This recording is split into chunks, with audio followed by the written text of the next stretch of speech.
Good morning, good morning. We're live. Talk about a few things.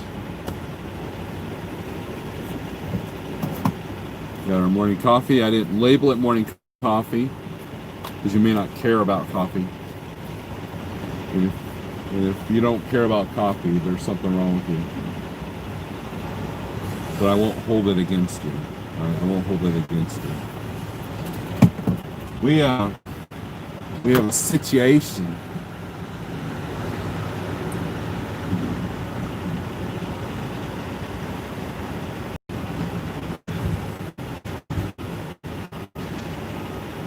So we're gonna miss out on some revenue here because what's the title mean? What's the title mean? Well, title means got my first trailer repair pending. We'll do some shout outs, get some people in here, and then go from there. I had a low bid on and I was about to take that bid. I get to this customer and I go to slide my tandems. And they're like, nope, won't budge. And I see the problem, and it has to be remedied. And the customer that I was bidding on for the next load requires the tandems to be slid. So we're done. So I called the trailer shop that I use. Well, I say that I use. I've never had to use them yet. But there are trailer shops in the area that can't get me in. For some reason, trailers, you know, it's not an in and out thing. So I'm like, well, if I'm going to sit for a day or two, might as well do it at home. So we're deadheading to Springfield after this. Put the trailer in the shop. I've already called the shop. They can get me in. They said it probably won't be till Monday before they can get it fixed. Which kind of sucks because rate's really good, which I was going to be home Wednesday anyways, right? So Thursday morning. But it's only Tuesday, so I'm basically going to lose most of the week. And if they can't get it in by Friday, then I'll miss out the whole weekend. I was going to go out this weekend, but apparently, I guess that's my trailer making that noise. So 2 good years with the strict trailer. So we can call this an impromptu strict review, right? But we'll do some shout outs here. Don Schonger, what's up? Pale Rider TV, good morning. Robert Daniel, Scott SRO Logistics, Paul, Denise White, GNC Family Trucking, hello Snorla, I don't care about coffee. I know, you're weird. You live in Michigan and you don't care about coffee. Wacko.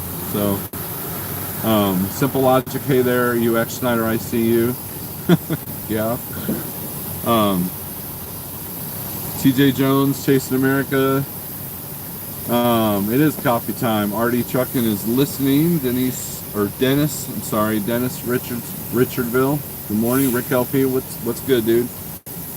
Get a flatbed, make big bucks. Well, a flatbed, I wouldn't worry about. Wouldn't worry about selling the tandems now, would I? If you're coming to the East Coast, bring a boat, a big boat. Yeah, that is not a problem. DOK. Who's that? I'm gonna make a rule. If you have a wrench, you can't change your name all the time. I don't know who you are.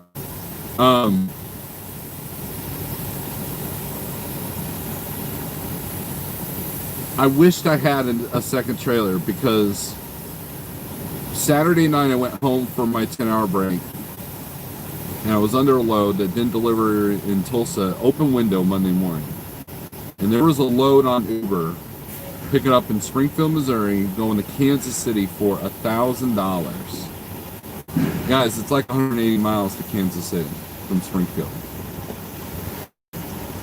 I could have grabbed that, delivered it Sunday morning, and then head back to get my own trailer, or the real trailer with the load in it, and then went on to Tulsa.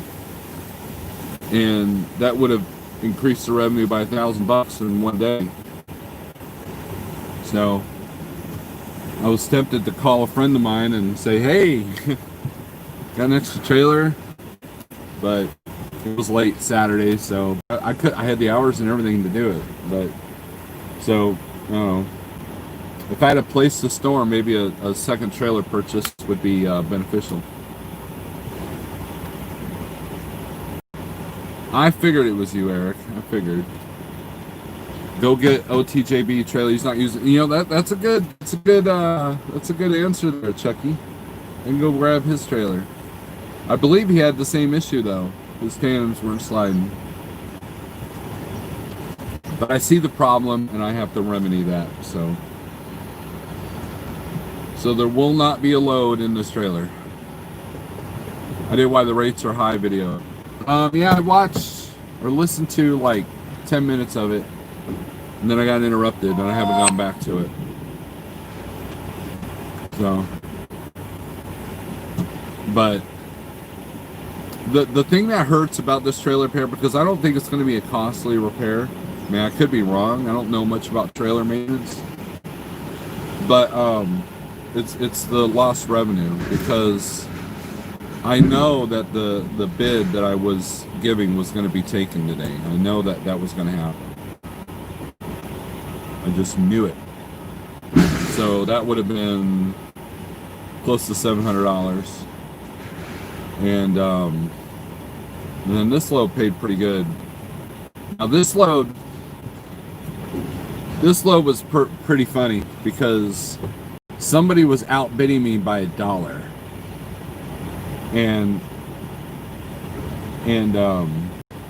But I ended up getting the load anyways, and I only had to lose $40 in my negotiation, and only because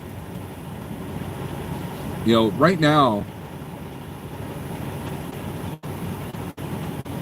that whole let's wait till last second before we have to pay thing is backfiring on a lot of brokers, and now they're desperate for trucks. So I've pretty much been able to get almost anything I've asked for. So Mike Miller's in the house. Big's in the house. What is a rental trailer running cost wise up your way? TJ Jones, the deposit and the amount for rental would not make that worth it. So I don't know what the exact costs are, but I have friends that want to come into the spot market, and they've looked up trailer rentals, and it's not as easy to rent a trailer as one thinks. So Jesse, what's up? Pale Rider singing again on Instagram. Yeah, all you TikTok guys are gonna lose your platform. You know why? Because TikTok is Chinese spyware. So you've given away all of our country's secrets with that TikTok stuff. You should be ashamed of yourself. So, but I've got 2 good years with this strict trailer. This is the first major issue I've had, and that might be related why I'm losing 2 tires fairly quickly on one side. So I thought I was going to have an incident yesterday with the trailer. I booked the load, and it picked up at 11 o'clock in Pryor. That's the one I'm under now. And they had to remove 7 pieces. It was a new Amazon facility that was delivering. They just had to remove 7 pieces. Well, I go in the back, close my doors, and there's hydraulic fluid everywhere. I'm like, what's this? Oh yeah, I guess my forklift sprung a leak. Really? So I had to clean that up. I thought I was gonna have to get a trailer wash out, but it wasn't a food grade load, so we did okay. Ironically, the load was paper towels. How ironic is that? I had the hurricane went over my house last night, but I'm at my terminal after the 6-hour PM, then a breakdown half mile down the road. Wow, Jesse, that's kind of some weird luck there. I thought your terminal was in Missouri. Or your house was in Missouri. We're not losing nothing. I should hit 1K today and allow her to go live on TikTok. Sup, sorry to hear about the trailer. Maybe time to upgrade. The trailer's only 2 years old. Well, hold on a second. Like trucking, this is Steve. What's up? Hey.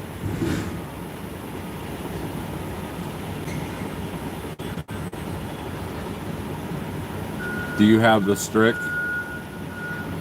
No, you gotta set the trailer brakes, but it doesn't lower it.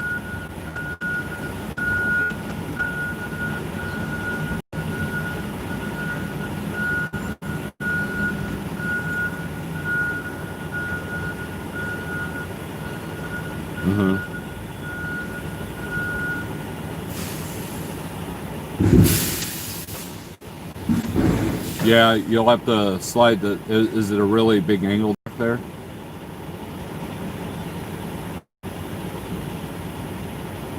Okay, because you might be able to slide the tandems forward, and that'll lower the rear end of the trailer down. Yeah, but.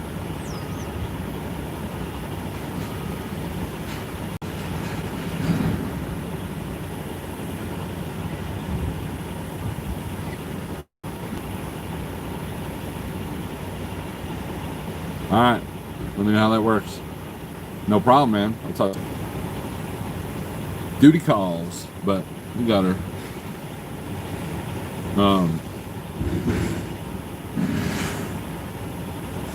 No, you're in North Carolina.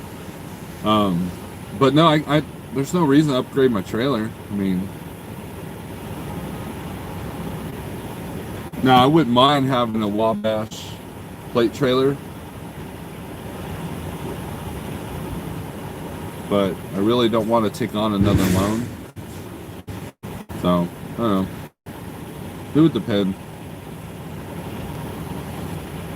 I'd rather take that money and buy a second trailer and have that in reserve for some stuff. So, but anyways, we lost 3 people with my phone call. So, but the strict trailer's been good. Would I buy another one? Probably not. And here's why. Because if you have a warranty issue, the nearest strict dealer to me is 200 miles away.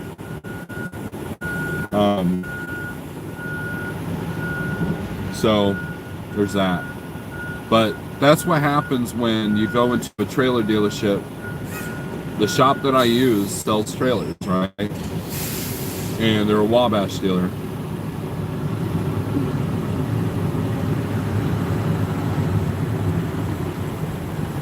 And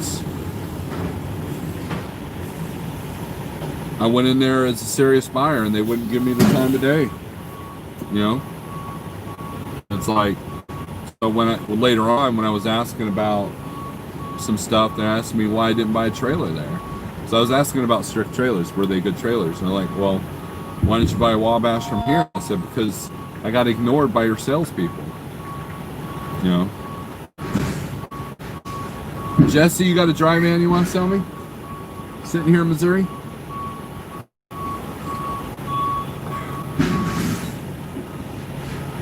So, because if I had a second trailer now, I could just put this in the shop and then go to the second one.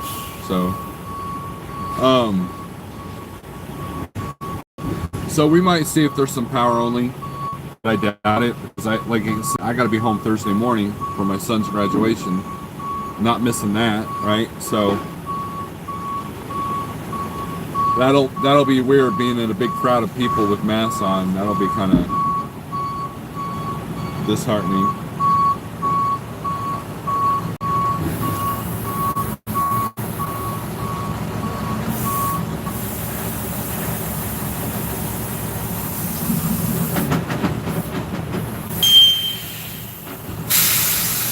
So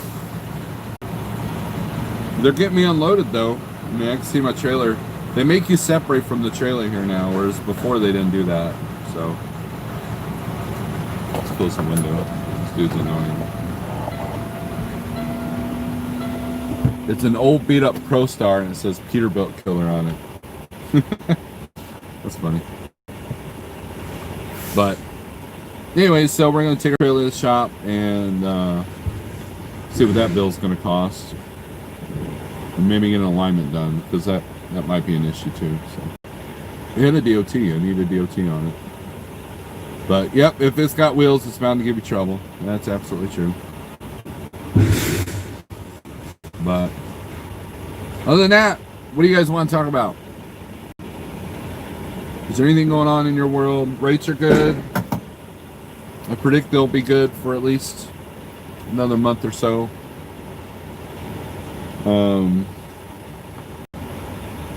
Booking at the last minute. We can do that. Check this out. We can do that. Get a flatbed for spring, summer, and a van for winter. Perry, the problem with that, though, is that number one, I don't have any flatbed experience at all.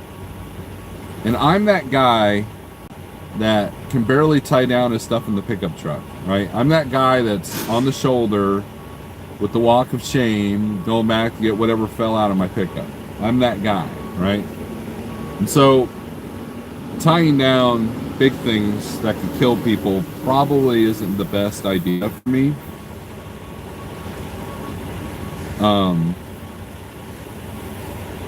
Perfect example is I once had my wife ride in the back of the truck to hold the mattress down. That's how awesome I am at flatbedding. So that should tell you something. So yeah, that's a no-no. So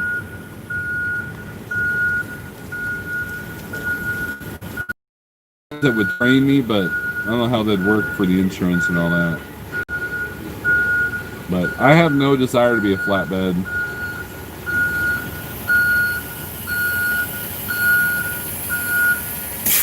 So no flatbed for me.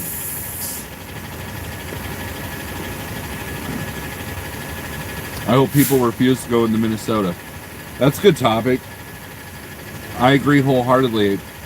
I'm assuming you're talking about the article I posted.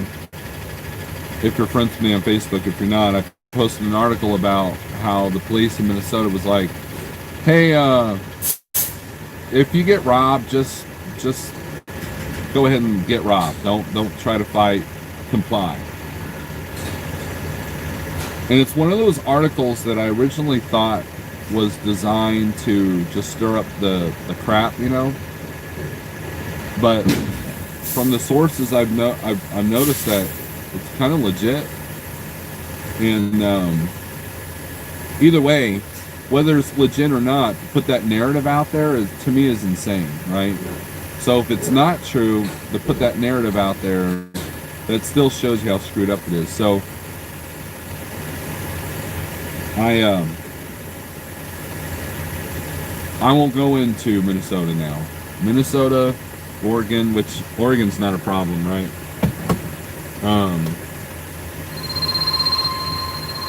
No, hold on a minute. Yep. Oh, good deal.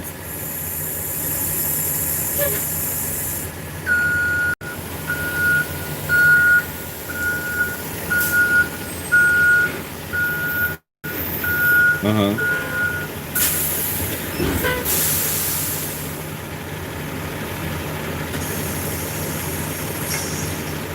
Oh, wow. Yeah.